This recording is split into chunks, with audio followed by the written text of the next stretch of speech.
Hello, and welcome to the Business Mastery for Startups, Scale-Ups, and Early Stage Businesses with your host, Jerry Gadori. Now, in this video, I want to take a minute and talk about differentiating your personal brands within your team based on your roles, which is critical. And the reason it's critical is because people in different roles are appealing to different audiences. So let's use that as our jumping off point. The most important thing to remember with your personal brand as it relates professionally, which is a bit of a conundrum in the naming, I suppose, is that your audience is what it's designed for. The person that you seek to appeal to, or the people that you seek to appeal to, will drive what your brand should look like. Now, your personal brand as part of an overall company ecosystem need to have connecting threads so that it's clear that not only is your role dictating what it's designed to be a part of, but it's part of an overarching whole. So let's go through my own organization as an example. Now, the company that I'm looking at here, Redbeard Solutions, is my consulting company, and its purpose is to help startups, scale-ups, and early stage businesses to establish themselves and to be able to consistently attract, recruit, and retain the top talent, and to lead high performance teams. So in my role as the founder and chief content creator, my audience is predominantly founders, founding teams, and early stage executives. Secondarily, because we do a lot in the talent acquisition space as well, I need to be appealing to recruiters, as I may very well want to employ them. Finally, because I get involved in candidate searches for more of the senior individual contributor and management roles, I need to be attractive there as well. So my brand is a little bit more complicated because my audience is more diverse. That said, my desire is to parse it at about 70% founders, founding teams, and early stage leaders, about 20% recruiters, and about 10% senior level job seekers. So when I'm creating my content, which we'll get into here in a minute, I need to make sure that that's the way that it's breaking out. Okay, so let's take a quick look at my LinkedIn page. This is my personal page. Now, quick note, I've got a professional headshot. I've got a banner that spells out my brands and the companies or the types of services that those companies provide.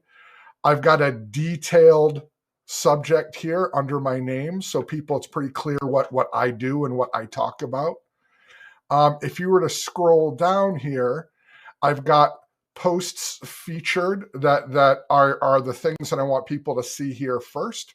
So these are podcasts I've been on, a wonderful podcast here, The Doctor of Digital. This is an excerpt from another podcast I was on, That Entrepreneur Show, hosted by the excellent Vincent A. Lancy. This is me opening my book, a picture of that, and talking about what it felt like to write a book and have it brought out to the world. When we scroll down, if you look at the content that I'm bringing, this is me sharing a list of angel investors. It's a picture of my book out in the wild. This is a discussion on leadership, because again, that's a big part of the service I provide, how to lead highly performant teams. And I break down, quick note here, even though this is really the same business, I break down my author and speaker roles separately than my company. Why?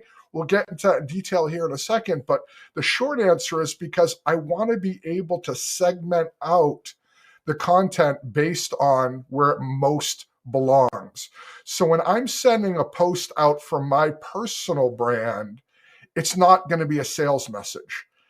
At least more accurately, it's very rarely going to be a sales message. My sales messages come from my company brands, and that's another key important differentiator. Your personal brand shouldn't be your main sales outlet if that's avoidable, because it's going to turn off a lot of your audience. Keep this tempo in mind when it comes to social media. You want to give, and then ask. So as that relates to me, I'll share an article about AngelLists. I'll share an article about how to lead your team effectively. I'll share a video I saw on YouTube that talks about employer branding. And then I'll ask for resumes for a senior cybersecurity person, or I might ask for somebody to leave a review on my book, or I might ask for somebody to go check out something that I did somewhere. So give, ask. Gary Vee says it, jab, jab, jab, left hook. Whichever way that you dialogue it up, the key is that you're giving more than you're taking, and you're giving significantly more than you're taking. So this is my page. And as I mentioned, I'll click on Redbeard here for a second. All of my sales outreach goes through here. But, and this is key as well, you can't just sell from your company page. You've got to make sure that your company page, well, it clearly says what you do and talks through the services that you provide, that it shares value. So here's a piece of content I created on 5 ways to find hidden talent that I shared through here and then reshared on my personal page. So I'm using the same tempo, but any actual commercials that I do, they come through here. So again, key differentiator, company page, I do my primary selling through. Personal page, I focus on value add. So that's my personal makeup as the founder and leader of the team. My primary audience is founders, founding teams, and early stage executives. My secondary audience is other recruiters that I may well want to hire one day. And then my third audience are the senior level individual contributors that Redbeard Solutions is very often asked to find for our clients as one of the services that we provide. So let's look at another person on my team. Mark Cuccinelli is our manager of talent acquisition. So Mark's audience is mostly recruiters because he's legitimately the person who would be spearheading hire recruiters into our team. And secondarily, it's candidates. Now his is probably more 60-40, 50-50. Recruiters first, candidate second, but a lot more candidate flow than what I see. So if you look at his posts, it's sharing jobs, it's giving advice for job search, it's things that are relevant for both candidates and recruiters. Now, if you look at his header here, again, nice headshot. His banner talks about the company he represents and the things that we do.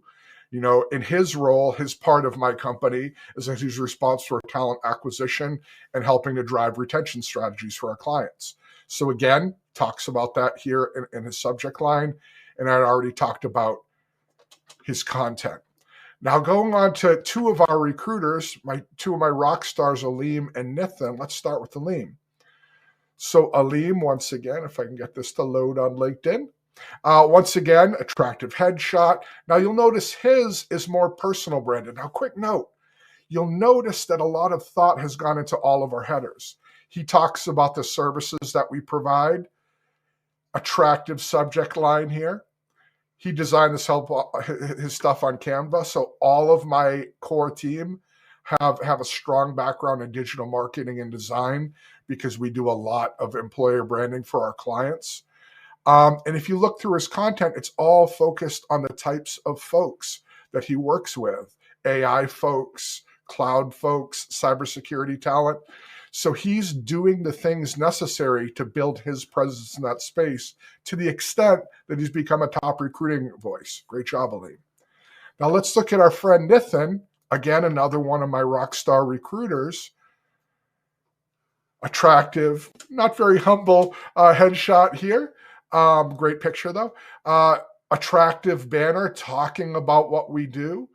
Again, detailed subject line, went through the effort to become a top recruiting voice. And if you look at his content, once again, it's all targeted towards his audience. Why? Because his and Aleem's roles are darn near 100% candidate focused. Mark's role is about 40-50% candidate focused and 50% recruiter focused. And my role is about 10% candidate focused, about 20% recruiter focused, and mostly focused on you all. So that's a key when you're looking at creating your presence. So I'm using LinkedIn as an example because that's my team's primary channel, which brings me to the final part that I want to talk about as it relates to creating your employer brand and your personal brands within your company. Again, dividing it out by role. It's that you need to pick a primary channel and then perhaps have a secondary. So when you are deciding which channel you should choose, that should be dictated by your research on where your candidates are, where your audience is. Don't try to create a place and draw an audience to it. That's far more work than what's necessary. Despite what that 80s movie Field of Dreams will tell you, if you build it, they won't necessarily come.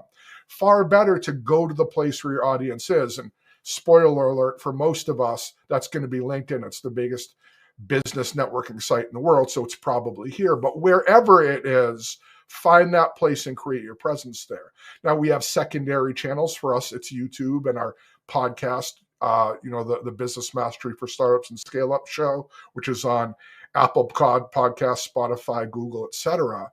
But this is the key when it comes to creating an effective personal employer brands, is breaking it out by the role, breaking it out by the audience, and breaking out by the way it plays best on the particular platform you're using. So that's all we've got today in our short video. Again, this is focused on employer branding and how to break it out based on the roles in your team and what the differences look like. If you like this, please like, comment, and share. I'd really appreciate it if you'd subscribe to the channel. We're trying to grow and spread the good word of how startups, scale-ups, and early stages businesses like yours can thrive in today's market. You have a wonderful time, and thanks again for sharing some of that time with me. Goodbye.